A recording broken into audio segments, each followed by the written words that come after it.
hanya dikenal dengan keindahan alam dan tragedi letusannya. Gunung Merapi juga menyimpan banyak cerita mistis. Menariknya, sebagian besar mitos itu dipercaya sampai sekarang. Menurut cerita-cerita dari kitab-kitab kuno, Gunung Merapi awalnya bernama Jamur Dwipa dan terletak di Laut Selatan Jawa. Gunung indah ini menjulang tinggi dan dijaga oleh sepasang kakak beradik pengrajin keris.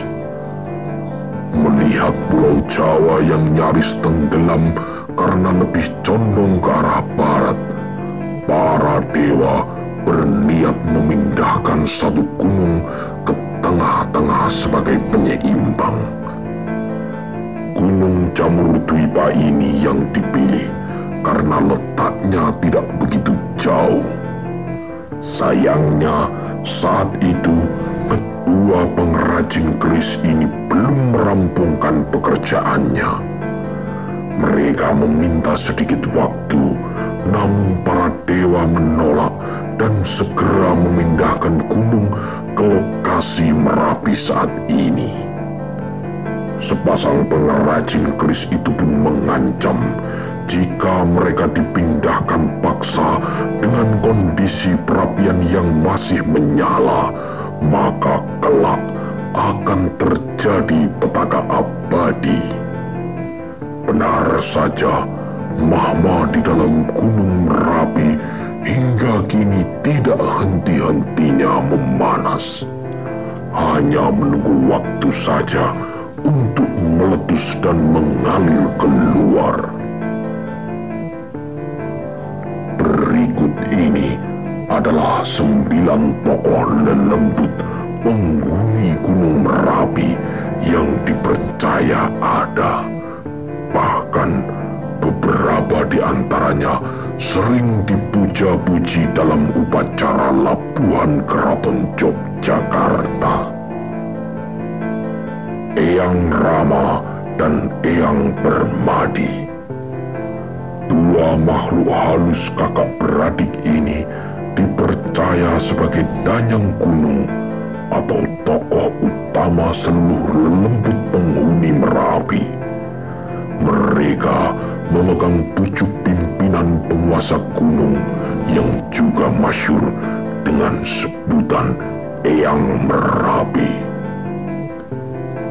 Nyai Gadung Melati, dia adalah pimpinan demit wanita berseragam warna gadung melati atau hijau daun.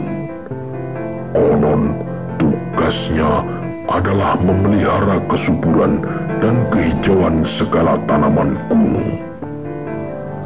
Kartotimejo sebagai komandan pasukan makhluk halus sekaligus penjaga ternak dan satwa gunung.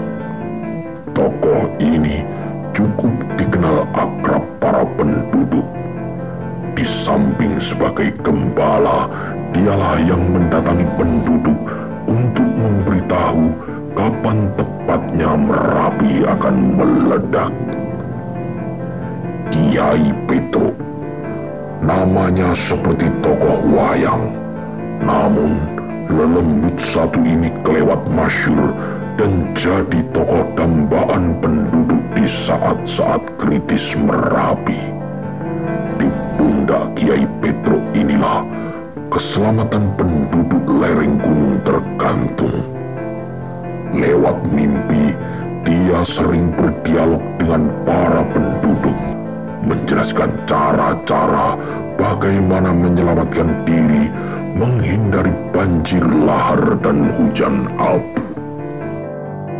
Eyang Antaboga, pimpinan makhluk halus di dasar gunung yang mengemban tugas paling berat, yaitu menjaga keseimbangan gunung agar tidak melorot dan tenggelam ke dasar bumi.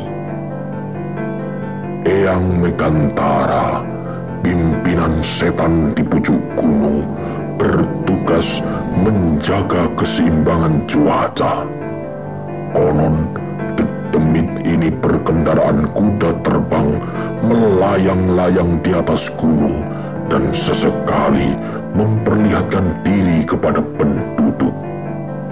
Itu sebabnya perlengkapan sesaji Labuhan Keraton Jogja kadang perlu mempersembahkan pakaian kuda yang terkenal disebut Kiai Cekadak. Kiai Wolawali, Dedemit penjaga teras Keraton Merapi. Letak keratonnya masih belum diketahui di mana, tapi banyak pendaki yang menghilang dan konon karena ia masuk ke dalam kawasan Keraton Merapi. Kiai Sabu Angin, pimpinan roh halus khusus mengatur arah dan lambat cepatnya deru angin gunung. Eyang Sabu Jagat, dia adalah pemuka makhluk halus penunggu kawah Merapi, sekaligus kunci penentu meletus atau tidaknya Gunung Merapi. Maka demi keselamatan raja dan ketentraman rakyat Mataram, setiap tahun Keraton Yogyakarta mengadakan ritual labuhan yang ditujukan kepada Eyang Sabu Jagat berikut bawahannya seperti Kiai Kucing Wesi, Beranjang Kawat, dan lain-lain. Demikianlah 9 tokoh makhluk halus penghuni Merapi. Jelas mereka tak nampak mata, namun betul-betul diyakini oleh sebagian kalangan ada dan bukan hanya dalam konsep semata. Boleh percaya boleh tidak, namun demikianlah mitos ini terus berkembang.